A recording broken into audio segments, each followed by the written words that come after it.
Hello. Hello. So I'm so excited. So, hey, everybody, it is your favorite stylist. It is Melanie Day here with You've Got Curls and Hair Loss Center. And as always, sharing the right information and factual information about hair care, skincare, and living a healthier lifestyle. And on that note, have a very special guest today, Raven Barleston. Hey, Raven. Hey, how are you? I'm good. I'm good. Struggling a little with the allergies, but that's what we do here. Yep. Yes. So I appreciate you so much for taking your time out because you're a very busy student. And tell us a little bit about yourself and what your program is. Yeah, so I am 23 years old from Lexington, Kentucky. I played sports my whole life. Started out playing basketball, eventually went into volleyball. Continued volleyball up until college. So I played at Northern Kentucky University. Okay. I also graduated with a exercise science from there, or a bachelor's of exercise science. I was one of those people that started out wanting to do like physical therapy, anything like that. But I was also a student athlete there on the volleyball team. So my athletic career also like sparked my passion for nutrition. So Okay. now I'm a dietetics student at the University of Kentucky. And yeah, I'm in my senior year, so I'm super excited. I start my internship next spring, so I'm Okay. close to graduating. Yes. So with the Registered Dietitian program, like where do you see yourself with that? Right now I hope to be like working clinical, so I'm interested in like pediatric or oncology nutrition. Okay. Yeah, I love working with kids, and I don't know, I know my passion is just helping other people. So Yes. Well, yeah. we need more people like that. So that's really good. You mentioned that what really got you interested in health and nutrition was being a student athlete. Yeah. So what were some of the struggles or some of the things that you went through as being a student athlete? Um, During my or while being a student athlete, I was one of those people. I struggled with disordered eating. So I think that was like one of the biggest struggles for me. I was one of those people that kind of went through it silently, like my family kind of knew, but I never really like opened up about it. Mhm. So it wasn't until after my athletic career that I really like tapped into intuitive eating, or just like really like filling my body with what it needs. Um, yeah. Okay. Yeah, I'm taking notes when you're saying that. So for those individuals that are listening, what exactly is disordered eating? What do you mean by that? It could be like calorie counting, restrictive eating, um, could relate to body image and like, or like weight control, weight management, behavior, stuff like that. Okay. Because I find like my husband and I, we kind of talk about this all the time, that there's Mhm. certain sports that kind of create that They atmosphere. really are, yeah. Yeah. So was that a thing for you with the sport? Yeah, it was a little bit of like a sport related pressure, I guess. Whenever you play a sport, you're like, oh, like I want to have a certain type of physique. So that kind of could really get into your head. Um, yeah, just like the Okay. sport related pressures. Yeah. Yeah. Okay. Yeah, because I know this is can be kind of like a sensitive topic. So Yeah. especially, and I'm very happy that you're open about talking about it and sharing your experience because this is something that is needed. Yeah. There's a lot of people that struggle, and like you said yourself, kind of struggle in silence. And especially when it comes to like Black and brown, that is something that we hear in our community that like, well, we don't really have that issue. Right. Right. Right. Was that something that you heard quite a bit? Um, I think just like you said, like as being a black and brown, like we don't really struggle with that. So it's kind of like just put off into like put a set aside. I don't know, just really tapping into, I don't know. I feel like we struggle as well. So Yeah. yeah. Yeah. And intuitive eating, that is something that's kind of like a trendy, I don't want to say like a trendy term, but I've heard it more and more. There was another actually she was a massage therapist, body work. And that was something that she struggled with in her earlier years. And so she kind of got into coaching, and Okay. her coaching was mindful eating and what that meant and everything like that, and just kind of tapping into the intuitive side of eating. So I appreciate, you sharing that. And then in regards to your story, as far as being with registered dietitian Mhm. and the oncology part, that is something that's very personal to me, because there has been and there is individuals in my family that are currently going through cancer treatments and things like that. And sometimes, they say that food is the best medicine, you know. Yeah. So Nutrition. with your research with school, what have you seen with that?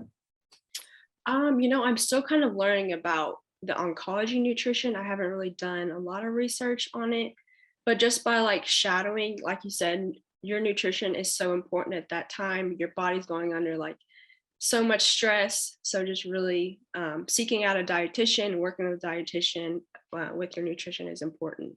Yeah, yeah. Yeah. The conversation though, because sometimes it's and correct me if I'm wrong, but when it comes to nutrition, a lot of Western doctors aren't really taught about nutrition, Mhm. but factual or not so much. Um, like what do you mean?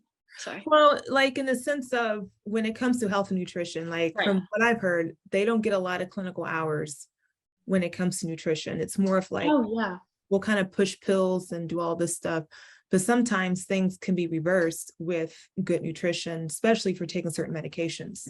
Yeah. And I think that dietitians are definitely underlooked. Like just from learning in school, like we need more dietitians to speak up and just like really step in the healthcare field, Yeah. uh, really connect with other healthcare professionals. And yeah, I So definitely. what would you say the role of a dietitian would be? More of an advocate? Um, yeah, I mean, we are like the nutrition experts, so we should have like the say when it comes to their nutrition from day to day basis. Um, and yeah. Okay. Okay. So nutrition experts. So for a college student, because that's Mhm. what we're kind of focusing on today, and everyone talks about like the freshman 15, 20, 25, and sometimes it takes a while for Yeah. for that to kind of change. Yeah. Um, what advice would you give to students that are, freshmen or sophomore? What advice would you give to them as far as nutrition and just eating healthily? I would first say not to overcomplicate it. So that means create a balanced meal. So protein, a carbohydrate, vegetable or color through your vegetables or fruit, and then a fat. Don't think too much about it. And then I would also say to always pack a snack. We as college students are always on the go, so having something in hand is also great. Um, and also staying hydrated throughout the day. My water bottle is my best friend. You saw it whenever I Yeah. came on. So staying hydrated. If you're like me and you are not a fan of thinking about where you're going to eat from day to like, I don't know, from day to day, maybe meal plan. I also know this helps save time and save more money as well. So Yeah, yeah, okay. So I wanted to kind of share, I'm going to share my screen because this is where we got our topic. So this is you. yes, hello. And yes. So I love this photo of you, but it's food freedom is a form of self-care. So can you explain why you posted this and what went into your post when you did this? Yes, absolutely. So, just to be completely vulnerable, this was something, I guess food freedom is something that I struggled with. When eating out, I would think about like how to adjust a meal to become way more healthier or stay in a certain calorie range. Too much energy to think about. So I just have really learned to like enjoy family time or friend time going out to eat and knowing that one meal isn't going to set you back from your nutrition or fitness goals. Um, I think that when it comes to like, I think I said something about trusting your body. So if you're going to eating out and you're already preparing yourself to eat a certain amount, how can you ever learn to like trust your body, listen to your hunger cues or like your fullness? So that's what I really meant by that post. Okay. Yeah. Yeah, I love that. Food freedom is a form of self-care because everybody is on this self-care kick right now. Yes. And self-care is different for different people, right? And I love this thought. Food freedom is a form of self-care. Now, I do know, like for myself, when I do eat certain foods, you do kind of, it is, sometimes you might have like a different taste in your mouth, like when you're full. Yeah. Or it just, it's just like, I don't know how to explain it, but it's just your body just kind of tells you like, hey, we're done. We don't eat anymore. It doesn't, or food doesn't taste the same. Yeah. Right. That's true. Yeah. Food doesn't taste the same anymore. So what else would you share with your fellow undergraduate students or just, students in general? Like advice, tips. Yeah. Like if you were talking to like a 16, 18-year-old Raven, like what would you tell her?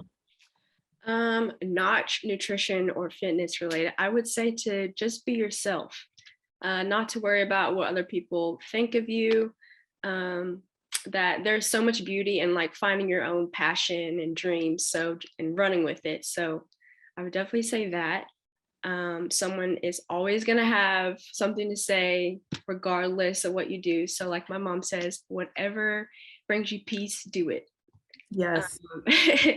And then nutrition wise, I would say that the scale doesn't define your worth.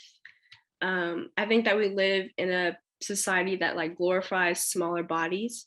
Yes. So I just would say like just embrace or try to accept your body for what it is and embrace the changes. Health to me like doesn't mean have anything to do with weight. For me, it's more like your mental health, physical health, how I'm feeling myself from day to day. Do I have healthy relationships with friends and family?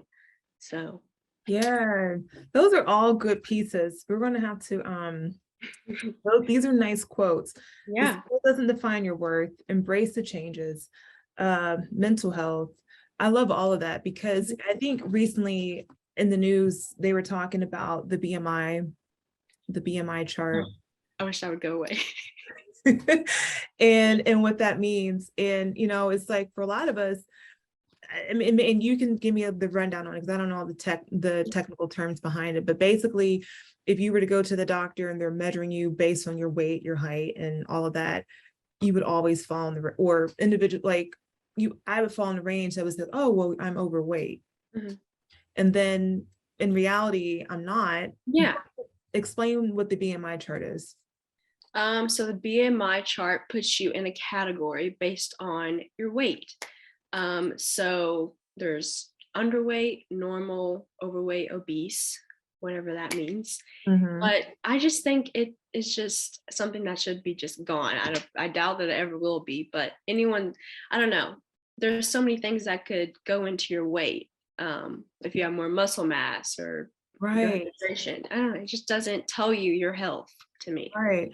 And you said something interesting about muscle mass. So there's been a lot of sporting events. Obviously, Serena is queen.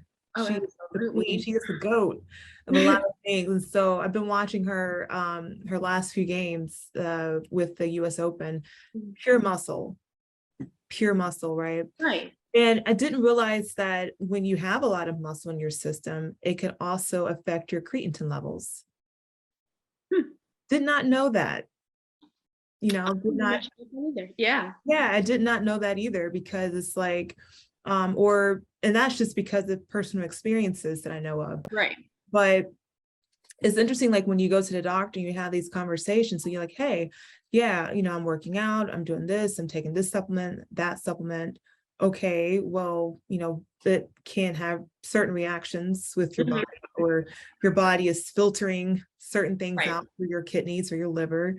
So with a lot of podcasts that I've been listening to recently, a lot of athletes are kind of like you, like they're really in tune to their bodies and kind of, taking different, not, I don't want to say taking different things, but they're doing different approaches when it comes to their health. Yeah. I think that going back to like the weight, whenever you go to the doctor, BMI, I think that we should be able to decide like, hey, I don't want my weight taken. Like, I'm not here for you to take my weight. I'm here for maybe something else. Cause then it becomes a weight centered like appointment. And I don't know. Is that a thing? Can you ask them not to take your weight? I don't know. I'm just thinking about that. Okay. I think that in school I learned that it was like it can be a topic of discussion, or in some states like they're trying to push for that or something like that. Really? But yeah. Because that is the first thing that they start you out with. It's like, Yeah. well, get on the scale, make sure you don't have any extra baggage with you. And it's in kilograms a lot of times. So I'm like, okay, I don't know how to convert. I don't know metrics. Yeah. Right. Because we don't do metrics here in US. Everybody else does except for Americans. Mm-hmm. So I have to try to convert the grams or kilograms. And then I'm like, oh, well, it's completely different than what it was when I was at home. Yeah, exactly. I just think, you should be able to pick. That's a good point. That and once again, I think that makes me think about being an advocate for yourself. Mm-hmm. And Absolutely. knowing the rules to break the rules type of thing. What's allowed, what's not allowed. What does it matter if you know my weight? Right. Or yeah. Oh. Especially as like Black and brown. Like you said, like be an advocate for yourself. Yeah. Ask more questions whenever you have an appointment. Yeah. And a lot of times, like when you see someone in a white coat, it could be intimidating. Yeah. Because you guys go to school for a long time. Yeah. He's like, yeah, you do. You guys are in school for a very long time and you know a lot of things. And so sometimes it could be intimidating sitting in an office and you don't always know the questions to ask. Yeah. So as a student that's maybe on campus or that's in school that goes to the clinic or, goes to a doctor, how can they be an advocate for themselves? Like I said, ask questions. That's like, I don't know, if it's on you, there's no such thing as a dumb question. I feel like when it comes to having an appointment, what type of questions should they ask? I don't know. It depends on like what their appointment is for, or is there someone else that I can go see? Like, yeah. If it's like their first appointment and, maybe they're, just trying to have like their first physical or something like that. And they didn't know that they say, like, for instance, someone who's diabetic, they might be type 1 or type 2 diabetic, probably more than likely type 1 if they're in college. But type 1 diabetic, we know that's usually genetic or autoimmune related sometimes. Right. So what in nutrition, that's another part. I have a family full of diabetics and it's very food centric. It's obsessive sometimes because while you're eating, you're thinking about your next meal. Yeah, it's true. Yeah, definitely. When you're diabetic, consistent meals throughout the day. You do not. I think the biggest thing I hear with diabetics is that you have to cut out carbs. No, that's not true. Okay, let's talk on it. Speak on it. You don't have to cut out carbs. You just have to have a consistent amount throughout consistent amount throughout the day. So, or throughout each meal. So that means that for breakfast, you don't want to have be very high carb and then your next meal like low carb. Your blood sugar is dropping up and down. So each meal just needs to have a consistent amount of servings. Okay. It does. And like I said, this is very personal to me because I do have a lot of family members that have, type 2 and type 1 diabetes. And so seeing it firsthand, because the emotional struggles, because it affects you psychologically because your mood swings are up and down because of the sugar levels, right? Because I know, like for me, like with some friends and family that that I have, it's really stressful to think about the carbs. Like you go to a restaurant, can I look at your menu, please? Okay, let me see how many grams this is. You're going out to Gold Star, to McDonald's or something. You're a kid and you're with your friends, and that's like the last thing you want to do. Right. Think about like how many how much do I need for the day? Do they talk about that in school? Or I don't know if you've touched on it yet, but how to make the process a little bit easier? I guess when you're going out to eat, maybe still focus on, or just focus on like the, like a balance. I guess you can't really do that. Man. Maybe the type of carb that you're choosing, like more whole grains, um, or like fruits and vegetables, just like just focus on the basics, I Okay. guess. So basics would be like fruits and veggies. Yeah, Some fruits have a high sugar, have a higher sugar content, like an apple, like a red apple. right. So I know like a serving for a diabetic, someone who has diabetes, is like a small apple or half of a banana. It just depends on like your calorie range throughout the day. Okay. Okay. Yeah. When it comes to fruit, like, yeah, Yeah.